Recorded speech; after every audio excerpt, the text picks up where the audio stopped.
Всем добрый день, друзья! Детектор Масера. Давненько мы с вами вместе не готовили блинчики.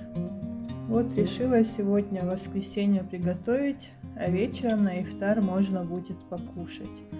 У меня каких-то определенных рецептов нету, я вам уже говорила. Я каждый раз делаю по-разному. Когда с простоквашей, когда с молоком, когда с кефиром.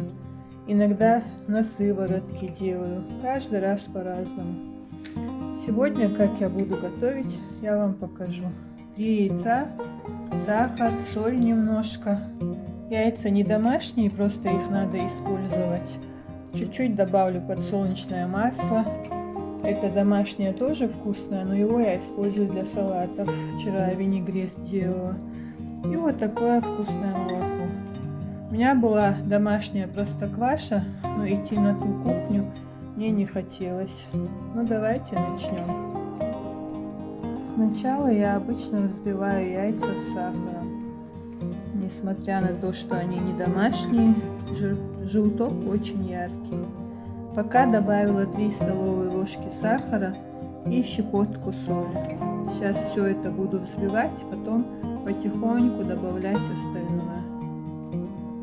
Пока я добавила 2 пачки молока, сколько тут миллилитров, не помню, 200 миллилитров объем, и 2 большие столовые ложки сметаны. Сейчас чуть-чуть перемешаю и потихоньку буду добавлять муку. Добавила 3 столовые ложки муки. Я все делаю примерно, поэтому вам показываю и рассказываю. Определенных рецептов у меня нету. Да, все любят блинчики, все их делают по-разному. Я тоже делаю разные. Иногда тонкие, кружевные, на молоке, на кипятке. Иногда, если на домашней простокваше, делаю пышные, толстенькие блинчики. Один раз делала с творогом, с зеленым луком. Очень тоже было вкусно. Муки надо еще.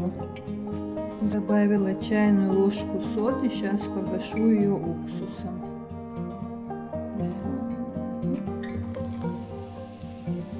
Пошла реакция. Если тесто поменьше, добавляю пол-ложки. Еще чуть-чуть добавим кипятка и сразу быстро перемешаем.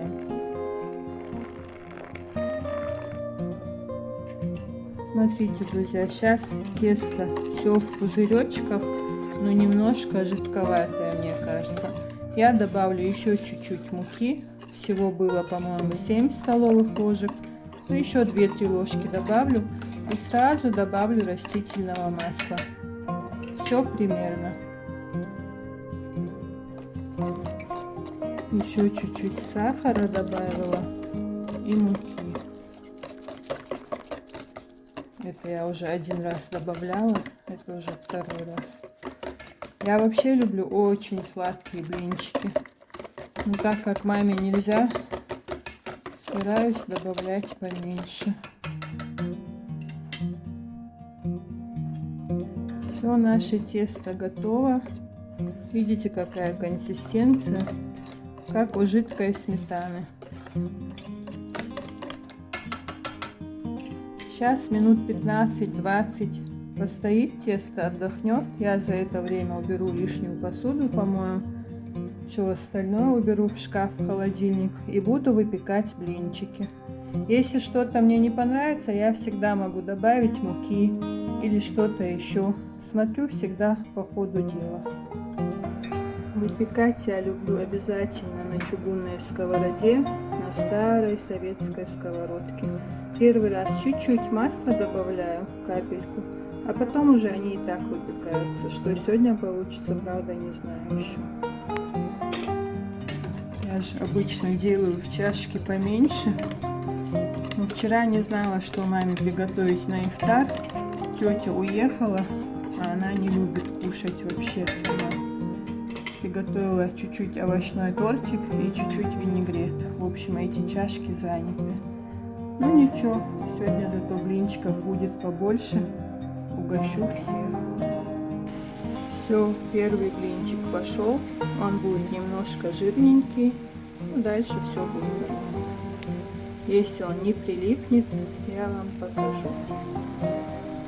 Все нормально, друзья. Отвлеклась на телефон и хорошенько поджарила первый блинчик. Но этот первый я обычно отдаю курочкам. Жирные не люблю. Думала, тесто жидкое. Нет, все хорошо. Видите, какая консистенция? Ничего не прилипает, ничего не пригорает. Буду дальше делать блинчики.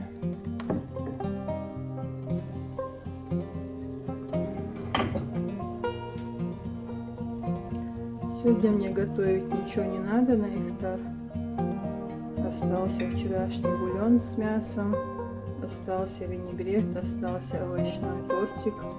Если тетя приедет, вместе будем кушать все. Видите, какие дырочки. Прикольные, да? Все, друзья, сейчас отвлекаться не буду.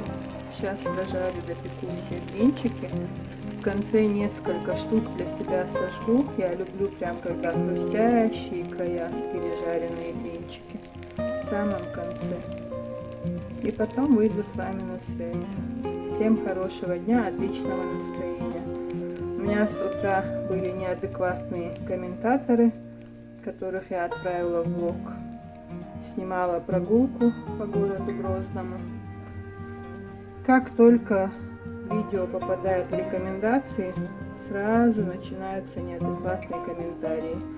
Типа чеченки в брюках и без платков ходят, тролливали. Вообще, какое кому дело, как ходят чеченки, это во-первых. А во-вторых, по бульвару Исимбаева ходят толпы туристов и туристок. И в брюках, и под ручки, и без платков. Какое вам дело, какая вам разница, кто как ходит? В общем, хорошо, что у меня адекватных, добрых, порядочных зрителей намного больше. А на всех остальных тратить время и свою энергию я не хочу. Они пойдут в бан. Это уже наш третий блинчик. Все нормально, ничего не пригорает, ничего переделывать не буду. Когда тесто получается сразу хорошее, то ничего не надо доделывать, переделывать. Для меня они немножко сейчас толстенькие блинчики. Можно было бы развести тесто еще одной пачкой молока, но не хочу. Главное, что они будут мягкие и вкусные. Всем приятного аппетита, друзья! Спасибо за то, что меня поддерживаете. Подписывайтесь на канал, ставьте лайки, пишите комментарии. Пока-пока! По скрипту. Пацан сказал, пацан сделал. Думала, не буду менять тесто, но все-таки добавила еще одну пачку молока, 200 мл. Надеюсь, пригорать не будет, а блинчики получатся потоньше. Как есть, друзья, так и показываю. Все, этот блинчик мне нравится больше, чем первые три. Я сам себе самый большой критик и сам себе режиссер. Я знаю, что все умеют делать блинчики, все делают по-разному. Но раз я делюсь с вами какими-то моментами из своей жизни, вот так все и показываю. Все хорошо, ничего не пригорело. Всем приятного аппетита. Готовьте с удовольствием, радуйте своих родных и близких. Всем хорошего ифтара. Мархниш Маседа Обалдел Резандел. Пока-пока, друзья. Ну все, друзья, наши блинчики готовы. Не такие они красивые получились, как я хотела, но очень вкусные. Несколько раз переделывала тесто. Видите, тонкие хрустящие края. Это все, что я люблю. Всем приятного аппетита. Мархниш Обалдел Масера. Всем пока-пока.